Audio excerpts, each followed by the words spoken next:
Gusto kong malaman, syempre, paano muna yung naging journey mo sa VMX? Paano ka nakuha? Paano ka nakapasok? Paano ako nakapasok?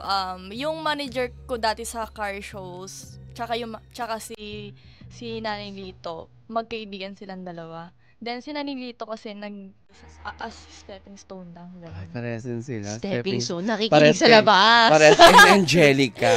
Oo, na para sa... Ikaw ba, stepping stone din yung sa'yo? Di ba hindi naman ganun sa'yo dati? Stepping stone din? Iba? Secret? Interview kasi ito eh. Charing. Na ganun ba? Ganun din yun sa'yo? Hindi naman. Oo. O, teka lang, babalikan kita dyan mamaya. Hindi, teka lang, lalapit na lang natin yung microphone sa kanya. Ayan. Yeah. Lapit mo konti, anak. Ayan. Ay, sweet. Ayan. O, tapos, hindi okay lang kahit na siya muna i-close up nyo. Boses ko na lang. Kahit hindi nyo na ako makita. Mas maganda siya sa akin. Ay. Wow! Magkamukha kami, di ba? Hindi pala. Okay, o go. Forward ka na. Pwede na yan. Okay, So, give. yun ka, nung first approach, second approach, sabi ko, sige, ma, go na ako. Go na talaga ako. Kasi nag-research ka muna. Lumakas loob ko. Oo. Nung taping set namin, akala nga nila, aarte-arte ako eh. Parang, mukha daw kung maarte. Pero, wala pang rolling, nagubad na ako. Yes. Bakit wala pa namang rolling nga naman at wala pang 3, 2, 1 action si Direk? Nagubad ka na. Kasi sinasabi, action cue, 3, 2, 1, rolling po tayo. Tapos nagubad na talaga ako, wala pang action. Oo, tapos? Tapos yun, tapos sa akin yung director na na parang hindi mo first time. Wala kang inhibition. Bakit? Sa tingin mo, bakit wala? Wala, parang masaya ako sa ginagawa ko. Masaya ako sa ginagawa ko. Ganun lang. Totoo. Ewan ko, bakit malakas talaga loob ko eh. Feeling ko kasi, pare-parehas kayo ng mindset na parang sa inyo, work is to. work. Hindi iba yung tinitingnan nyo dito talaga. Kumbaga parang, aminin naman natin, nagkaroon lang naman ng connotation na parang pagka Viva Max nga sexy. Yeah. Tapos diba, yung iba talaga parang thinking nila parang, sorry for the word, lack of word lang. Diba? Parang Yes. ang term nila, pamigay. Diba yung parang, lahat nagubad na ng nagubad, ganyan-ganyan, dahil nakita na sexy, ganyan. Pero in fairness, pag narinig mo yung mga stories nila, napaka-real ng mga taong to. Kasi nga, like si Ver, naging kaibigan ko talaga after. Hindi mo kami madalas magkachika-chikahan, pero alam mo, merong one time, nung nakita ata siyang notes ko or story, di ba nag-comment ka na parang, okay lang yan. Something like parang ganun ang naaalala ko. Hindi ko na matandaan sa dami ng ginagawa natin, di ba? So yung sa'yo, basta laban at laban ka lang. Yes. Hanggang kailan mo kayang gawin ang paghuhubad? Actually, hindi naman kasi habang buhay ang pagiging sexy star. So, kailangan mo rin humasa, tsaka lumipat sa mainstream. Yes. Ayun talaga yung goal ko, lumipat sa GMA. Oo. May GMA talaga?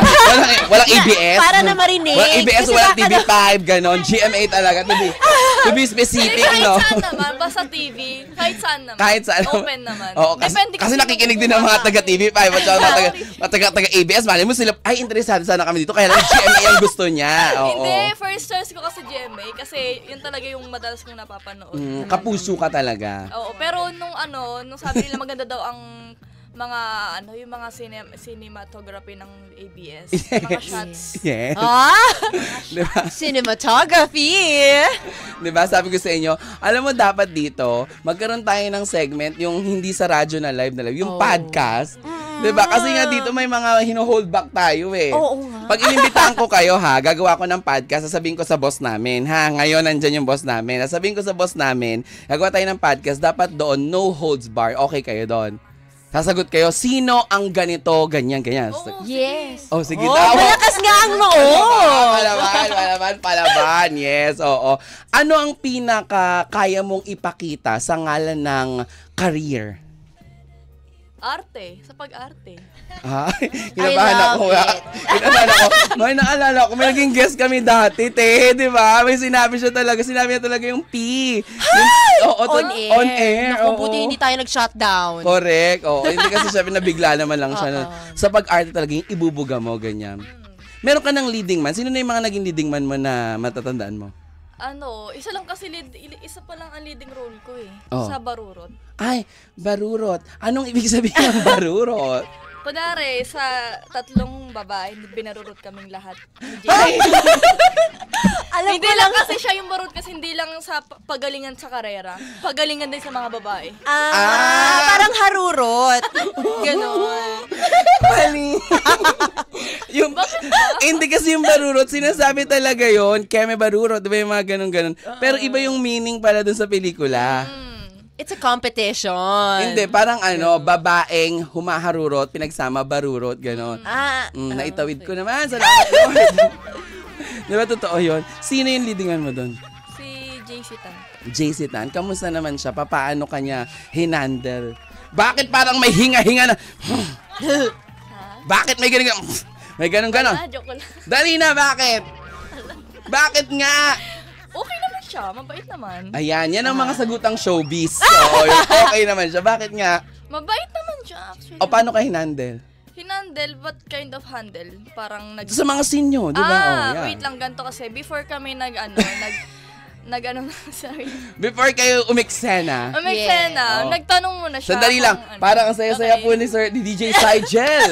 Talagang tutok na tutok po siya sa pakikinig at talagang ang sikip-sikip na ng pantalon niya. Oo, no? Nakikinig ba, Sigel? Ayan, okay. Yun nga, so bago kami magka-eksena, nagtanong muna ng mga director sa amin, lahat kami kinausap kung ano yung restrictions sa amin. Ay, may ganun pala Sabi, din. Tapos sa amin, wala naman. Kasi nga, ako lalo sa akin wala na kasi first leading role ko yun. Kaya gusto ko Give, give bigay-bigay na. Yes.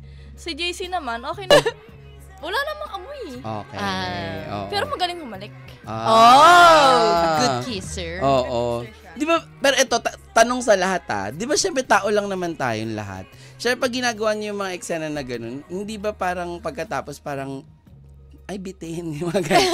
Gusto ko nang ituloy-tuloy to. Ay, Ganon. Ang ganyan naman. O, tanong yun talaga, curious question yun. Syempre bilang mga artista, ano yung paano experience? Kasi kami na nanonood, paano, di ba, ang normal na naisip ng mga kalalakihan, baka after nyan, tinuloy. Di ba yung mga ganon? Oh. Ano? Ganon, no? Parang anong naiisip mo after? After, parang nakaramdam ako ng ilang sa kanya. Ewan ko kung bakit. Ilang. Na ilang. Oh, 'di ba? That's the answer. Na gusto kong marinig talaga. Depende kung ano yung experience nila. Kasi syempre 'di ba, yung iba baka mamaya okay lang kayo. Pero kahit na nailang ako, naka-close ko naman siya. Kasi Kasi parang kuya ko na rin eh. taray, Kinuya Zone. Ay! Kinuya Zone. Joke lang! Kinuya Zone. Si JC Tan, ang title nito talaga dapat, Karen Lopez, di ba? Karen Lopez, Kinuya ang kanyang leading man na si JC Tan. Ayan, oo, di ba? Thank you, Karen.